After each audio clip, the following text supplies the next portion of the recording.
did a great job of getting the tax cuts to the wealthy, to the subsidies to the well-connected, and they get an A+. So we have a clear shot at seeing what works. And there's a reason we teach history in high schools and colleges. Let's look at the history.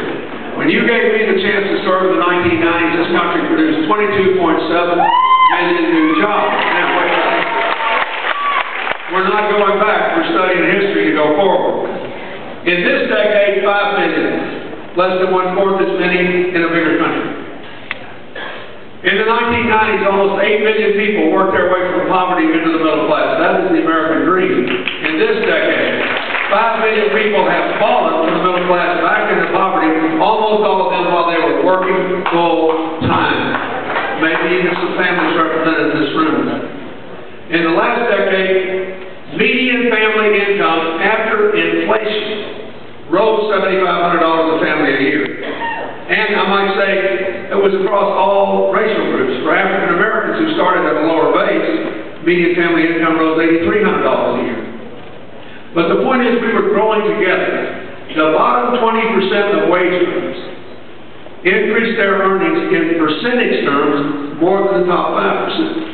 Oh, there were plenty of millionaires and even billionaires. And as far as I can tell, nobody in America ever resents anybody else doing well, as long as the deal is fair and we all got a fair chance. And we had it then. Now, in this decade, this is the real problem. This is why most families think they're already in a recession. In this decade, median family income after inflation is $1,000 lower today than it was the day I left office. That has never happened before in an economic recovery. So there's been a dramatic difference. Why did this happen? Because 90% of the economic benefits of this decade have gone to the top 10% of earners, over 40% to the top 1%, and a big chunk of that to the top 1/10 of 1%. And you can't run a country like that. You can't have shared prosperity, shared opportunities, and shared responsibilities when just a few people are getting all the dough. And there is no job strategy. And there is no strategy to help you with these exploding flaws. So here are the reasons you should be for Hillary.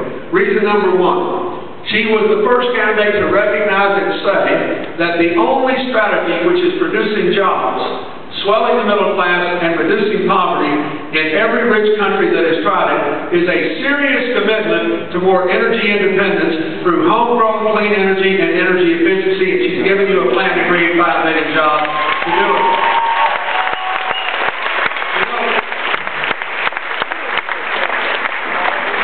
Here, in every state in the country, in small towns, rural areas, suburbs, and big cities, you think about it. This is the only strategy that will create jobs everywhere. We can produce more solar energy, more wind energy, more geothermal energy, more biomass energy. That's a fancy way of saying we can close every urban landfill in America and use the garbage to make ethanol or to generate electricity and create jobs for the American people and lower the utility bills. In every community in America, no matter how small, you can make more energy efficient. Every school building, every university building, every government building, every hospital, eventually every home. You generate huge numbers of jobs for people at all educational levels.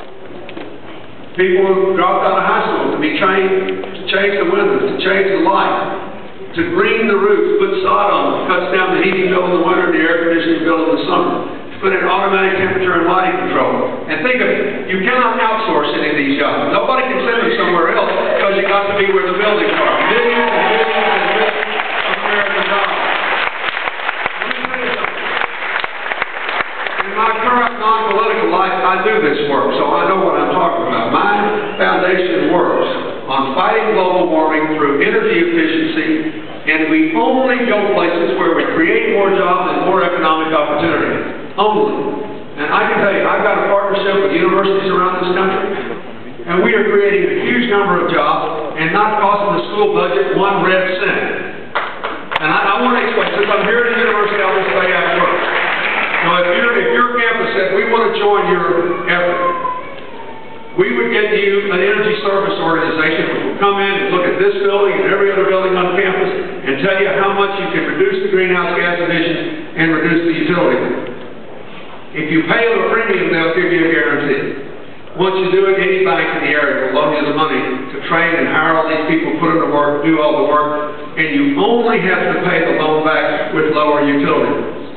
So it doesn't cost your school budget anything. Then, once you pay the loan off, you've created jobs, you've reduced greenhouse gas emissions, you've trained people for the jobs of tomorrow, and you've given the school back a huge chunk of money because you got lower power bills, which means you don't have to raise tuition as much. And this is a win-win deal. And if you want that, you should call for Hillary for president. It's a very important thing. Now, in the short run, the most important thing you could get out of her plan, how's she going to finance all this? Let's talk about that. By repealing unjustifiable tax subsidies given to the big oil and big nuclear companies in the 2005 Bush-Cheney energy bill, which would cause the biggest energy bill corporations goodbye.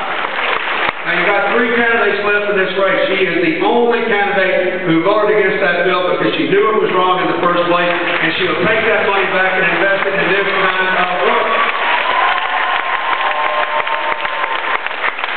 Here's the most important thing it will do. It will also finance research, the kind that can be done here and all around the country. And the thing that would help you the most